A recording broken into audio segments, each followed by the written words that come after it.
Hello and welcome to this video. The consequences of China's crumbling real estate sector are tremendous, and the situation is deteriorating faster than many of us had imagined. Evergrande's huge debt paints a very dreadful picture of the Chinese real estate market, where Evergrande is not alone in the boat, and many property developers have also taken huge debts. So, the core of the problem is the debt dependent growth model.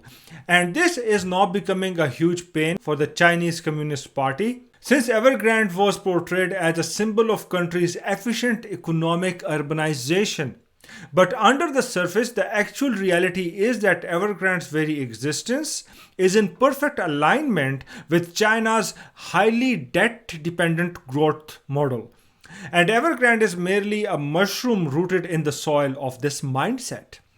The very formation of Evergrande in 1996 was in the midst of the CCP's ambitious design to move hundreds of millions of Chinese people from the countryside to the cities.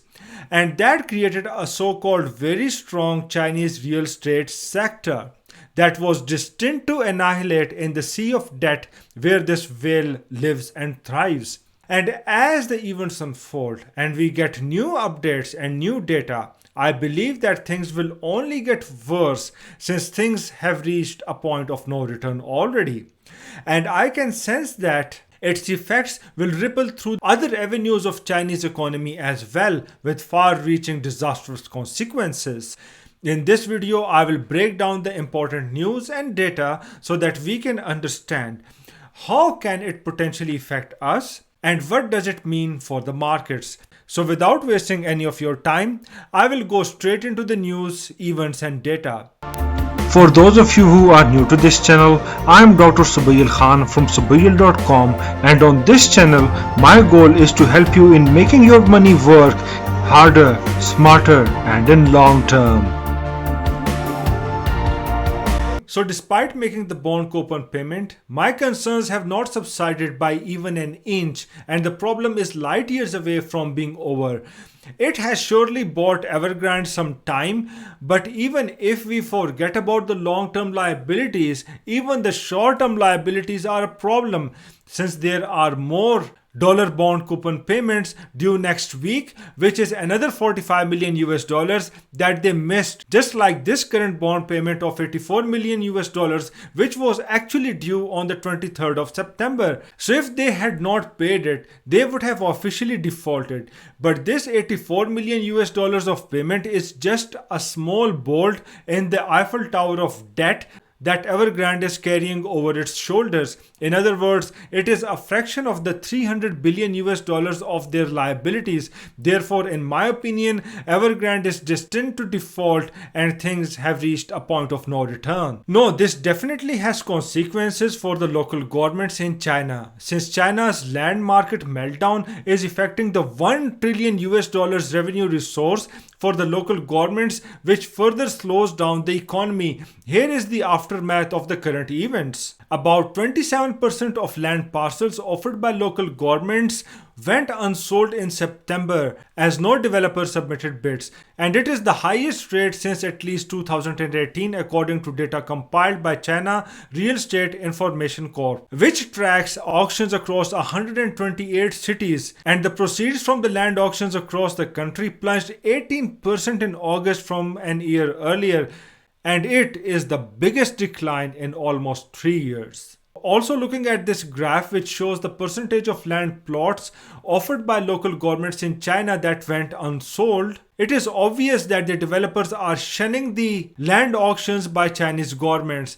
As we can see, it is crystal clear that the trend is only going to accelerate further. But what is the reason for that? Why are the developers less interested in buying the plots of land? So the reason is that for developers, the funding resources have shrunk as the borrowing costs have risen, since the confidence of lenders on the Chinese real estate sector has gone down considerably. And on the other hand, looking at the recent chain of events regarding Evergrande, the developers are not motivated to replenish their land holdings. As a result, in the Chinese real estate sector, the borrowing from banks has gone down by 8.4% from the last month. That is right, just in 1 month, and it is the most since 2016. Furthermore, the builders are keeping the cash instead of taking more risk to avoid replicating the Evergrande story. Also, they want to have sufficient money just in case if the things become even more ugly for the Chinese real estate sector. So we are definitely in the middle of an adverse economic situation right now, and the facts which I am going to mention right now are going to further elaborate the way these events are impacting the local authorities as well as the builders. Who are the two key actors in the Chinese real estate sector? So 9 out of 10 land parcels in Hangzhou, home to tech giant Alibaba Group Holdings Limited, went unsold during the second batch of centralized land bidding recently. The Security Dailies reported. By comparison, in January, all 4 parcels in the eastern city were auctioned at the upper end of prices set by the local authorities. And during the latest rounds of auction done by local governments, 3/4 of the plots were sold at the base prices dictated by the government, while before they were sold at a premium of 45%. No, the people who are saying that the things are going to be fine, I would disagree, since the local governments in China are already facing financial pressure, and it is a matter of concern since China is the world's second largest economy, and it is not just the real estate sector which is tangled in the chains of debt. The local governments are in the same boat, and many are under huge debt and rely on the land sales for around 40% of their revenues. So due to steep decline in revenues from the land sales, municipalities are already facing revenue pressure and struggling under the mountains of debts following years of bad investment decisions. So by now we have a good idea of the situation in which the Chinese real estate sector is and its consequences for the builders and the local authorities. Now the Chinese economy is also going to suffer because the COVID-19 pandemic in China is getting worse again, and at the same time there is an important trend that is developing. So we need to pay attention to the data that I'm just going to mention in this video. So another Chinese developer called Modern Land just defaulted. And just look at the way its bonds have plunged. So the company failed to pay interest and principal on a $250 million bond, according to a filing on Tuesday with Singapore Stock Exchange where the bond is listed. So the payment was due on October 25th and they asked for a 3-month extension, and they didn't get that 3-month extension, and they have now defaulted on this bond. This latest failure means that Chinese borrowers have now defaulted on a record $9 billion of offshore bonds just this year so far, with the real estate industry accounting for 1/3 of that amount. And as we can see, 2021 has already surpassed 2020, and it looks like this trend is going to continue, and I believe that there will be a lot more defaults in 2022. So a bulk of 2021's defaults took place in the past month, although the biggest risk, Evergrande, made a last-minute coupon payment last Friday, just hours before the grace period expired. Still, Evergrande's creditors are bracing for an eventual debt restructuring that would rank amongst the largest ever in the history of China. So one thing is for certain, many more defaults are coming. Rating agency downgrades of Chinese developers have accelerated further in October, hitting a record high for a second straight month. And as the chart below shows, there were 44 cuts in the sector by Moody's Investors Service, S&P Global Ratings, and Fitch Ratings as of October 21 after 34 downgrades for all of September. So the ratings reduction surged in the third quarter as Evergrande's troubles fueled broader debt-related worries. Ongoing downgrades occurring as developers face heavy operational and financing pressure will worsen their capability of raising funds. Now in this scenario, what the Chinese companies desperately need is more liquidity, and they cannot find it. And it is hindering their capital raising and their ability to roll over existing maturities. As a result, China's property developers now make up nearly half of the world's distressed dollar bonds, which is tremendous. So now the question is, which builder is going to be the next on the list? We don't know, but there is a convenient list of every developer that has an upcoming debt payment. And as we can see, the list goes on and on and on, and it is a very long list. Now, what is the Chinese government doing in this scenario? Chinese authorities have imposed measures including higher mortgage rates and tighter rules for home purchases. Local governments have prohibited the use of borrowed capital for public land purchases, according to Bloomberg Intelligence. So, what sort of effects is this crisis going to have on the rest of the world? For that, we have to wait and see. If some major bank has lent money to the developers in China and is therefore exposed to these turbulent waters, then we can see ourselves in a very uncertain and chaotic situation in the same way that happened during the collapse of Lehman Brothers. One thing which I really appreciate and like about the Chinese government is that they are not coming to the rescue of the builders at all.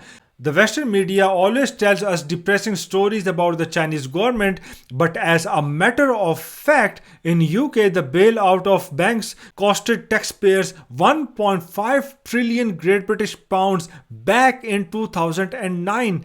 Was that fair with the taxpayers in the UK? I don't think so. And at the end of the day, we ourselves cause all these problems which are rooted in the human emotion of greed, fear, and herd mentality. It is our greed, it is our lack of knowledge which motivates us to invest in different sectors without looking at the fundamentals, without looking at the big picture, without any value-centric analysis, and so on. That is why when I analyze stocks on my channel, I go through important metrics and give you my unbiased opinion about the investment potential of that stock. So a few tweets of Elon Musk take the price of Dogecoin to the sky, and everyone buys into the false hope of minting millions from these risky investments. So buying stocks at overinflated prices and investing in coins like Shiba Inu and Dogecoin is a reflection of human greed and herd mentality. Moreover, GameStop and AMC are other such names that come to my mind. People should learn from history and current events to understand what caused the 1929 Great Depression, what caused the 1999 dot-com bubble, what caused Shiba Inu, which is a meme coin, to go up thousands of percent in just a matter of months. It reminds me of the Dutch tulip mania. So in most cases, euphoria, lack of emotional control, and the lack of long-term perspective causes all these problems. And the Chinese housing bubble is just one more dish on the menu of greed and euphoria. My goal on this channel is to help you in understanding what is going on with the markets and how to find the best stocks to create generational wealth and achieve financial confidence.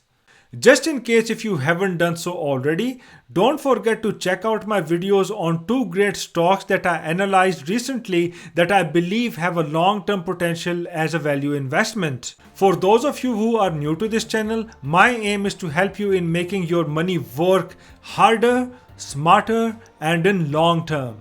So on this channel, I cover the key global economic events and analyze stocks from a value investment centric perspective via my unique dimensional analysis approach. Have a wonderful day, and I will see you in the next video.